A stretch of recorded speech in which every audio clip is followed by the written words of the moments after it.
चाहेंगे कि इस वक्त किस किस्म का माहौल आप बिहार में देख रहे हैं? जी, बिहार की जो मौजूदा सूरत हाल है, जो सियासी सूरत हाल है, ये हमारे ख़्याल में जमहूरी अमल का मजाक उड़ाने के मुतरादिफ है। क्योंकि तमाम जमातें अवाम के मफाद को पेश नज़र रखने के बजाय अपने मुस्तकबिल के मंसूबों को पेश नज़र रखते हुए आगे बढ़ रही हैं। मुस्तकबिल के मंसूबों को पेश नज़र रखते हुए तमाम सियासी चालें चली जा रही हैं।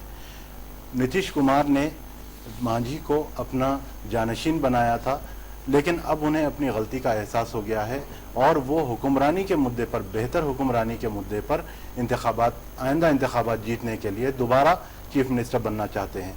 उन्होंने ये समझा था कि जितिन मांझी एक कठपुतली चीफ मिनिस्टर साबित होंगे और उनके इशारों पर काम करेंगे, और इब्तिदा में ऐसा हुआ भी। लेकिन आगे चलकर सूरत हाल उस वक्त तब्दील हो गई जब मांझी को ये एहसास हुआ कि उन्हें हटाने की कोशिश की जा रही है, और उस वक्त उन्होंने काबीना का एक इजलास तलब किया। इजलास तलब करने के बाद उन्होंने काबीना की तहलील के लिए एक मैंडेट हासिल कर लिया, उनसे इजाज़त हासिल कर ली और गवर्नर से सिफारिश कर दी। तो बहरहाल ये जो सूरत हाल है इंतहाई अफसोसनाक और जमहूरी अमल का मजाक उड़ाने के मुताबिक। अगर हम उससे थोड़ा पहले जाएं मुस्तफा साहब, तो आखिर वो क्या वजूहात रहे जिसकी वजह से नितिन मांझी को वहाँ पर चीफ मिनिस्टर मुकर्रर करना पड़ा JDU को? देखिए, आम इंतखाबात से कबल आपको ज़रा सा पीछे लेकर चलता हूँ। जब 2010 में JDU ने इंतखाब लड़ा था तो बीजेपी के साथ मिलकर लड़ा था। NDA और JDU दोनों साथ में थे और इस तरह उन्होंने मुश्तरका तौर पर 206 नशिस्तें हासिल की थी। लेकिन जब मोदी और नीतीश कुमार के आपस में जो है सो कुछ इख्तिलाफात थे, और जब मोदी को चीफ मिनिस्टर बनाने का बीजेपी ने ऐलान किया तो उस वक्त नीतीश कुमार बददिल हो गए। वो ये चाहते थे कि उन्हें भी कोई मरकज़ में बेहतर ओहदा हासिल हो। बहरहाल उस वक्त से उन्होंने मुखालिफत शुरू कर दी और आम इंतखाबात में जब मोदी को कामयाबी हासिल हुई तो उन्होंने अपने ओहदे से इस्तीफ़ा दे दिया। ये उनका एक जज्बाती फैसला था, लेकिन अब उन्हें अपनी गलती का एहसास हो चुका है और उन्होंने दोबारा जनता परिवार को मुत्तहिद करने का एक बेड़ा उठाया है।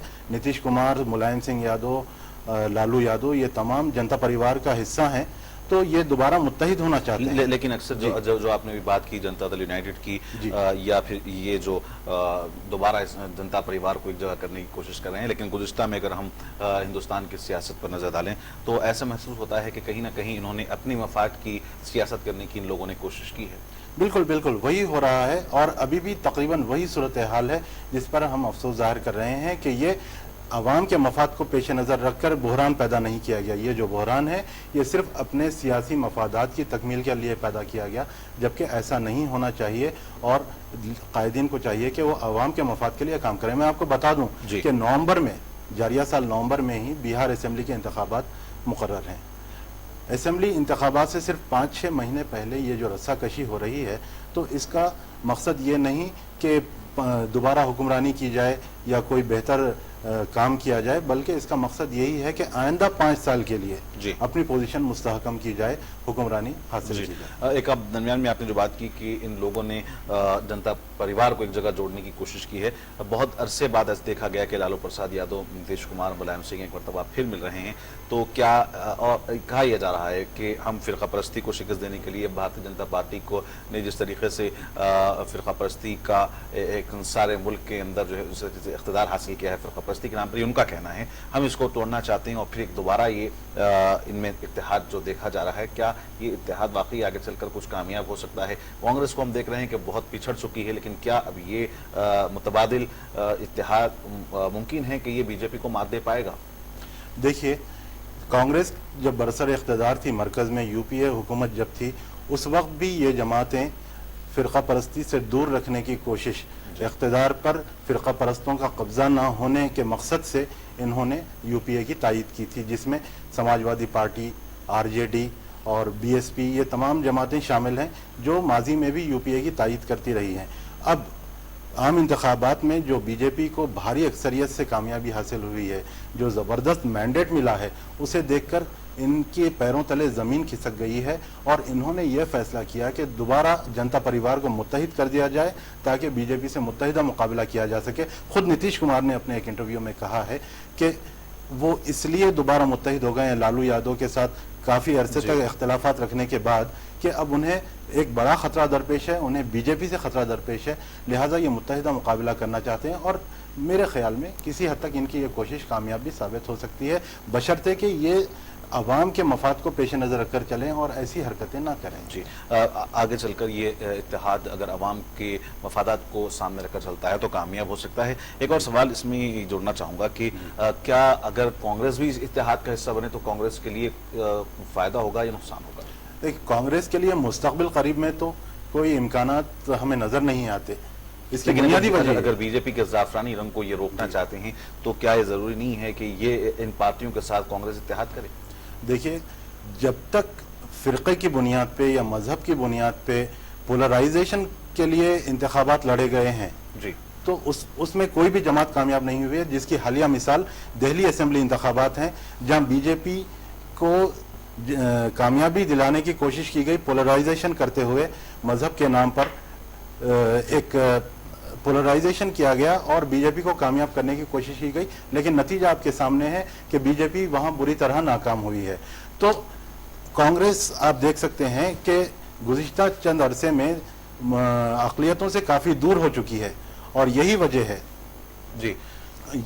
है कि वो अब दूसरी जमातों का साथ देने तैयार हो गई है, लेकिन उसे मैं नहीं समझता कि इतनी ज़्यादा कुछ कामयाबी मिलेगी। जी बिल्कुल सही कहा आपने कि इतनी ज़्यादा कामयाबी मिलने की इम्कान तो नहीं, लेकिन बहरहाल हम बात कर रहे हैं बिहार के इंतखाबात की। लेकिन अगर हम पूरे मुल्क के इस वक्त के मौजूदा हालात को, सिनेरियो को देखें तो जिस तरीके से कांग्रेस पिछड़ती जा रही है, सबसे पहले यूपी के इलेक्शन से अगर हम लें और वहाँ पर कमान दी गई राहुल गांधी को, राहुल गांधी वहाँ मुकम्मल तौर पर नाकाम हुई। उसके बाद फिर मरकज़ में भी बीजेपी की सरकार बन गई, मुकम्मल तौर से कांग्रेस का सफाया होगा, 50 सीट तक को लाने में कामयाब नहीं हो सके।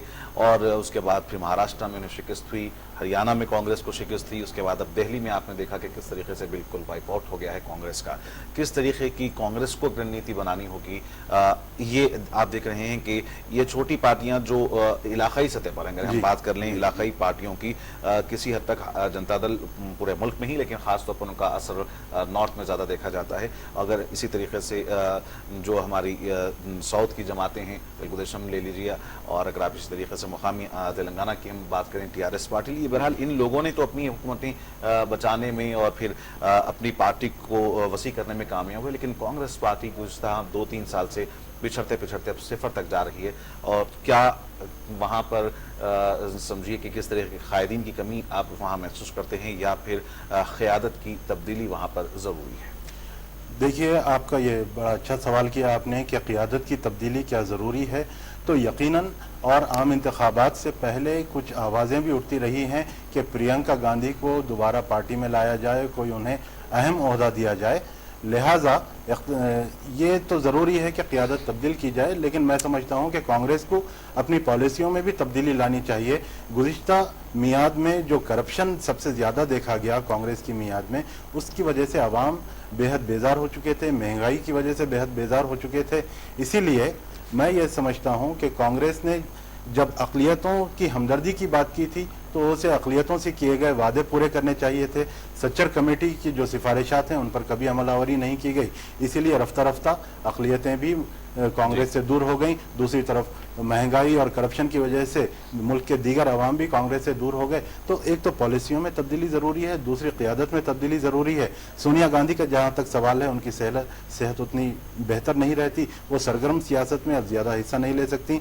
कांग्रेस राहुल गांधी अपनी सी कोशिश कर रहे हैं, लेकिन वो उतने कामयाब नहीं हो पा रहे हैं जितनी तवक्को की जा रही थी। लेकिन ज़रूरत यह है कि पार्टी के दीगर अहम जो कायदीन हैं, जो बासलाहियत कायदीन हैं, उन्हें आगे लाया जाए और दोबारा से अहिया की कोशिश की जाए। तो बिल्कुल सही कहा साहब आपने कि अगर कांग्रेस को दोबारा हिंदुस्तान के अंदर अपनी हुकूमत बनानी है या फिर हिंदुस्तान में अभी अपनी बखा को बाकी रखना है, तो बहरहाल इन चीज़ों पर जो भी आपने कहा इस पर तवज्जो देने की ज़रूरत है कि जो इलेक्शन से पहले, इंतखाबात से पहले जो वादे किए जाते हैं उसको पूरा करने की कोशिश की जाए। सचर कमेटी के जो सिफारिशा सामने आए थे उसको बहरहाल उन्हें पूरा करना चाहिए था। बहरहाल और ख़ास तौर पर अगर हम बात करें क़यादत में तब्दीली की और फिर जो कायदीन उनके हैं उनको अपना मुकाम देने की, बहरहाल ये बहुत सारी चीज़ें हैं जिस पर कांग्रेस को अपनी रणनीति बहरहाल बनानी होगी। नाज़रीन, हम गुफ्तगू कर रहे हैं बिहार के असम्बली की मौजूदा सूरत हाल पर और इसमें क्या कुछ तब्दीलियाँ वाक़ हो रही हैं और फिर आज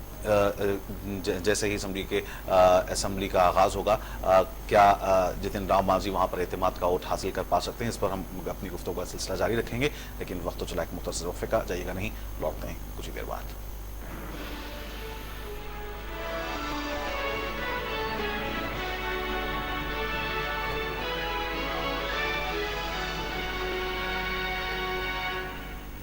नए साल में कामयाबी का नया हर खबर, हर पल, हर दम, और हम बनेंगे आपकी आवाज। ऐसे हालात में रोशन करने उम्मीद की किरण, खबरों पर बनाए रखें यकीन, आ गया है मुझसे भरोसा बनाने में हासिल की कामयाबी, हर हाल में मजबूती से टिके रहने का, जिम्मेदारी भरा हर कदम आपके साथ चलने का, सरगर्म है आपकी आवाज को आपकी ताकत में बदलने। भले ही सियासत बदले या बदले लोगों के तेवर, फिर बिना किसी समझौते के आपकी उम्मीदों पर कायम, सीधी बात सीधे अल्फाज के साथ, ये है मुंसिफ की आपके साथ आपकी आवाज, एक उम्मीद की किरण जो दिखाएंगे सच और हक।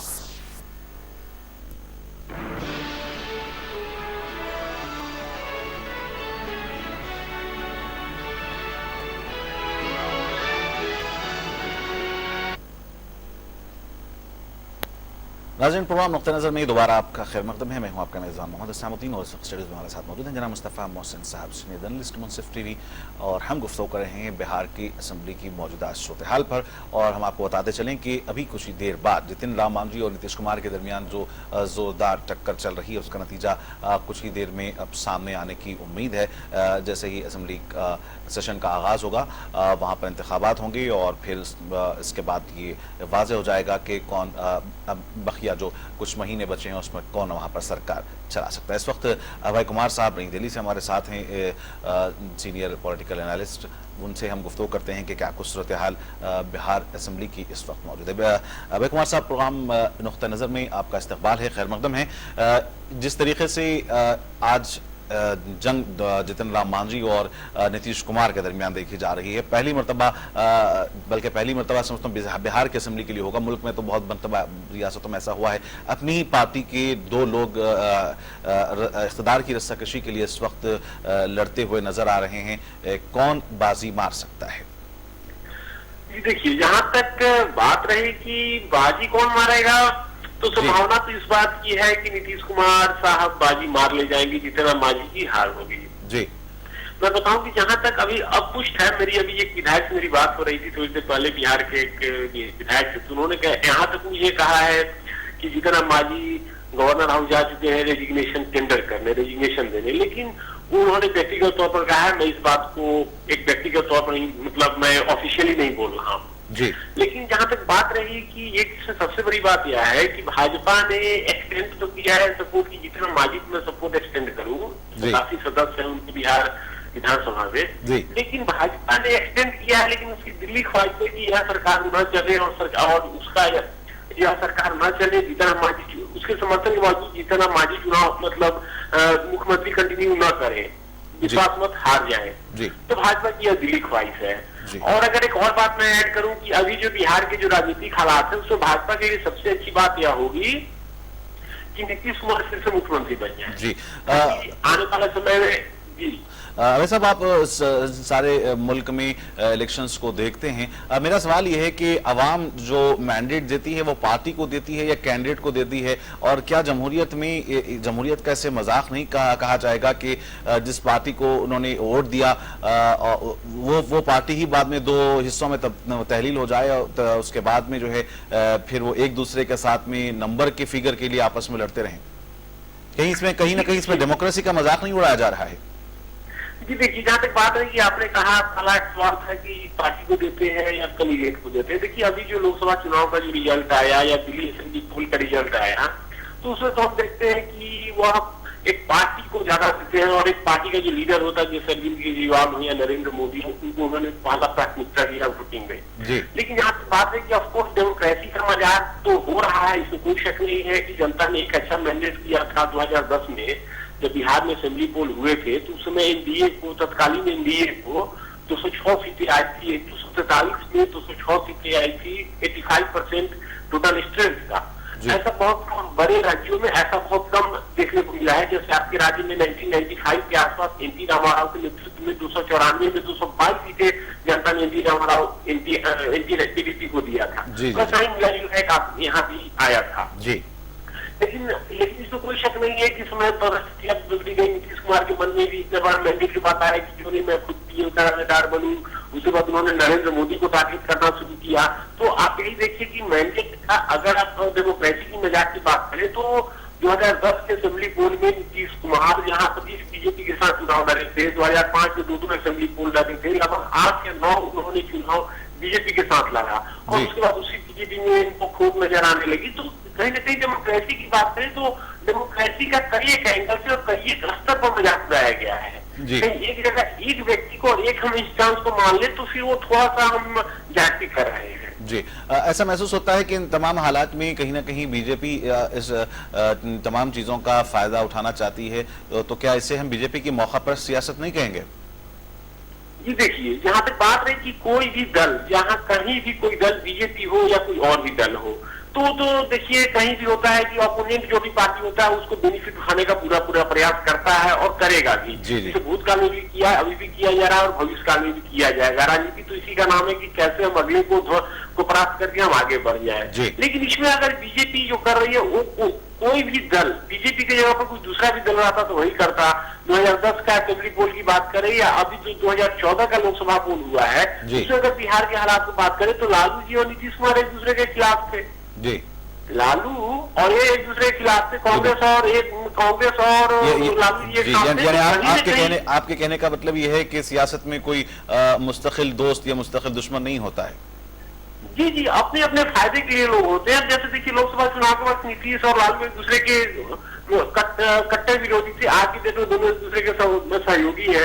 तो यह तो भाई इलेक्शन पॉलिटिक्स का यह एक ये है कि जहाँ फायदा की बात होती है वहां पर ऐसा लोग हो जाते हैं। तो अपना व्यक्तिगत फायदा और एक फायदा के आधार पर लोग पॉलिटिक्स कर रहे हैं। जनता तो इसमें बहुत पीछे रह जाती है। अपना व्यक्तिगत स्वार्थ, इन नेताओं के व्यक्तिगत स्वार्थ के आगे जनता बहुत पीछे हो जाती है। ये बिल्कुल सही कहा आपने कि जो लीडर्स हैं उनके अपने मफाद के लिए जनता बहुत पीछे हो जाती है। उमा भारती ने बिहार में आकर एक बयान दिया था जितिन राम मांझी के ताल्लुक से और उन्हें मसीहा करार दिया था दलितों का। क्या यहीं से इसका पूरा नुक्ता आगाज हुआ है?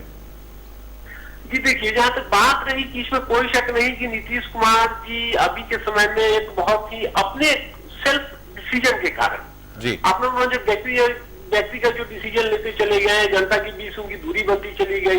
तो कहीं न कहीं खुद के लिए कहीं सबसे पहले दोषी तो नीतीश कुमार है और बीजेपी ने वही काम किया जो कोई भी एक दल, उनका कोई भी एक विरोधी दल जो काम करता वही बीजेपी ने किया है कि अब बिल्कुल उन्होंने आकर के, इसमें कोई शक नहीं कि बीजेपी चाह रही थी कि मांझी को ज्यादा मजबूत करे ताकि नीतीश कुमार कमजोर हो। बशर्ते कि नीतीश को मेरी व्यक्तिगत जो कुछ जेडीयू के नेताओं से कभी कभी बात होती थी या होती है तो यही कहते थे कि देखो भाई हम लोग जितना मांझी को इतना मजबूत कर दे कि पार्टी हायरार्की में, पार्टी स्ट्रक्चर में नीतीश कुमार खुद पीछे पड़ जाए।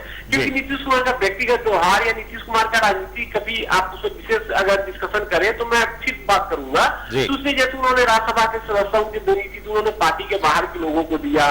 विधान परिषद का सदस्य देने की बात थी तो उन्होंने पार्टी के बाहर के लोगों को तवज्जो दिया। तो उनके पार्टी के अंदर के लोग भी नीतीश कुमार से बहुत ज्यादा खुश कभी भी नहीं दिखे। उन्होंने पार्टी के अंदर में रहा, बिल्कुल रहा, लेकिन नीतीश कुमार का जो व्यक्तिगत था व्यवहार था या नीतीश कुमार ने जिस तरह से राजनीति किया अपना सरकार में आने के बाद, तो उसे पार्टी के लोग भी बहुत ज्यादा खुश नहीं थे। तो उसमें कहीं न कहीं हम एक बात इसमें देखते थे कि अभी जो मतलब जितना मांझी को आगे बढ़ाया गया या उसको सपोर्ट किया जा रहा है बीजेपी की भूमिका है, लेकिन पार्टी के अंदर में नीतीश विरोधियों की भूमिका भी है कि चलो नीतीश कुमार को कमजोर करो और जितना मांझी को जितना मजबूत किया जा सके उतना मजबूत करो। जी आप जिस तरीके से आपने कहा है कि कहीं ना कहीं पार्टी में अंदरूनी इंटरनल जो है खलफशार रहा है और शायद इसी की सजा नीतीश कुमार जी को मिली है और जितिन राम मांझी के हौसले बुलंद हुए और वो फिर बहरहाल उन्होंने इतना बड़ा स्टेप लिया है। लेकिन अगर हम नंबर्स के और फिगर्स के आंकड़ों को देखें तो क्या ये बात समझ में आती है कि क्या नीतीश कुमार जितिन राम मांझी के साथ भी इस वक्त कोई इतनी बड़ी तादाद है जो उन्हें वहां पर बीजेपी के सपोर्ट के साथ चीफ मिनिस्टर बने रहना दे सकती है? ये देखिए, जहां तक मैं बात करूं कि अब अगला जो असेंबली पोल है, अगर कहीं बाईपोल नहीं होता है तो अगला असेंबली पोल होगा बिहार में 2015 के नवंबर में, इस साल के नवंबर में। जी, जी, जी। तो अब आप समझिए कि बिहार के जो है वो असेंबली पोल के गियरिंग में आ चुका है, इलेक्शन गियर में आ चुका है, इलेक्शन मोड में। जी। तो अब होता क्या है कि कहीं भी अगर आप किसी विभिन्न राज्यों को देखें तो अंतिम जो 6-7 महीने का वक्त होता है उसमें विधायक लोगों को इससे मतलब उनमें विधायक इलेक्शन में चले जाते हैं। इस स्थिति में अगर विश्वास मत की लड़ाई हो के लिए वोटिंग हो या राज्यसभा के लिए वोटिंग हो 3-6 महीने साल भर में, तो आप देखते हैं कि क्रॉस वोटिंग काफी ज्यादा देखने को मिलता है। कारण यह है कि लोग देखते हैं कि अगर मेरी पार्टी से सदस्यता समाप्ति हो जाती है तो मुझे तो 6 महीना बाद ऐसे भी चुनाव में जाना, मुझे ऐसे भी जाऊंगा, तो उस वक्त तक पार्टी के जो व्यक्तिगत जो एमएलए होते हैं वो अपने व्यक्तिगत मंशा के आधार पर वोट करते हैं और पार्टी का जीत वगैरह इस आधार पर लोग ज्यादा मजबूत नहीं मानते कि मुझे तो 6 महीना बाद किसी भी तरह से लगभग चुनाव में जाना है। तो बिहार के भी जो विधायक है उनके साथ यही बात है, क्योंकि 6 महीना बाद तो चुनाव में लगभग जाना ही है, 6-7 महीने बाद। तो उस स्थिति में बड़े पैमाने पर क्रॉस वोटिंग की संभावना से इनकार नहीं कर सकते कि जेडीयू के जो ऑफिशियल हैं वो जितिन राम मांझी को कर दे या बीजेपी के जो एमएलए हैं सो बीजेपी के पार्टी रैंक के खिलाफ जाकर के नीतीश कुमार को वोट कर दे। जी बिल्कुल सही कहा वैसे आपने कि क्रॉस वोटिंग हो सकती है। बिल्कुल इंतखाबात करीब है, नवंबर में पोलिंग वहां पर होने वाली है और फिर विधायक क्या डिसीजन लेते हैं ये तो बहरहाल आने वाला वक्त ही बताएगा। लेकिन जिस तरीके से वहां पर अपोजिशन के ओहदे से बीजेपी को हटाकर जेडीयू को ये ओहदा दिया गया है, इसके ताल्लुक से आखिरी सवाल कि आप क्या कहना चाहेंगे? ये देखिए, ये तो बिल्कुल मैं कहूंगा कि यह जेडीयू के द्वारा अंतिम समय में किया गया, मेरा व्यक्तिगत मानना है, आप इसको ये न करें, मेरा व्यक्तिगत मानना है कि ये जेडीयू के द्वारा अपने अध्यक्ष के द्वारा लिया गया यह एक थोड़ा जल्दीबाजी का डिसीजन है। इतना जल्दी में जेडीयू और नीतीश कुमार की टीम को इतना जल्दी में नहीं स्टेप लेना चाहिए था, या कहीं ना कहीं उनके लिए एक खिल्ली की बात हो गई और उनको अकॉर्डिंगली चलने देना चाहिए था। ये नहीं कि भैया चलो एक तरफ हम आपकी एक तरफ पार्टी की एक तरह की सरकार हो गई, दूसरी तरफ आप इनके साथ मतलब आप ओपोजिशन का स्पेस ऑक्यूपाई कर रहे हो, फिर आप आज से सरकार बनाने की बात कर रहे हो। तो आप खुद जो नीतीश कुमार या जेडीयू ने कई ऑफिशियल टीम जो जेडीयू की है जो नीतीश कुमार के साथ जुड़ी हुई है उसे खुद ऐसा काम किया जिसके मैं तो व्यक्तिगत इसको मजाक के तौर पर देख रहा हूँ और पॉलिटिकली फुलनेस की मैं कहूंगा कि यह पॉलिटिकली थोड़ा जल्दी उठाया गया कदम। जी बिल्कुल सही कहा कि जल्दबाजी में उठाया गया कदम है। यही कदम नहीं बल्कि ये जो जल्दबाजी में ही तमाम कदम उठाए जा रहे हैं ऐसा महसूस होता है। कहीं ना कहीं जमहूरियत का मजाक भी हम इसे समझ सकते हैं। बहुत बहुत शुक्रिया अभय कुमार साहब इन मालूमात को हम तक पहुंचाने का। नाज़रीन ये थे अभय कुमार साहब नई दिल्ली से जो हम तक इन मालूमात को पहुंचा रहे थे बिहार की असम्बली की जो इस वक्त मौजूदा सूरत हाल है और किस तरीके से बहरहाल जमहूरियत का असम्बली के मजाक उड़ाया जा रहा है। और फिलहाल जो मौजूदा वहां पर सियासी बहरान, जैसा कि मोहसिन साहब ने कहा कि वो सियासी मुहर्रिकात पर मबनी नहीं है, मबनी है अवामी मफाद से इसका कोई ताल्लुक नहीं है। इसी पर यही आज का हमारा नुक्ता नज़र रहेगा कि ये अवामी मफाद के लिए सब कुछ नहीं किया जा रहा है, सियासी मुहर्रिकात हैं। जैसा कि अभय कुमार साहब ने भी कहा कि आने वाले दिनों में अगर कहीं बाईपोल नहीं होते हैं तो आने वाले जो इलेक्शंस होंगे वो बिहार असेंबली के ही होंगे और उसको देखते हुए ही ये मैं समझता हूँ ये सब कुछ खड़ा किया गया है। नहीं, एक और इसका पहलू भी है कि वहाँ जो दलित बरादरी है जैसे पासवान है और दोशात बरादरी है, इनके वोट हासिल करने की भी ये एक कोशिश है। बीजेपी चाहती है कि जितिन मांझी को एक बीजेपी का एक दलितों का मसीहा बनाते हुए ये वोट हासिल किए जाएं और मुस्तकबिल में उन्हें अपने साथ शामिल किया जाए। बीजेपी की ये कोशिश है कि नीतीश कुमार को एंटी दलित साबित किया जाए और इस तरह उन्हें एक्सपोज किया जाए। दूसरी तरफ नीतीश कुमार और उनके जो साथी हैं, आरजेडी है, कांग्रेस है, सीपीआई है, ये सब चाहते हैं कि बीजेपी को मुखालिफ दलित साबित किया जाए। तो असल जंग जो चल रही है वो नीतीश कुमार और बीजेपी के दरमियान चल रही है।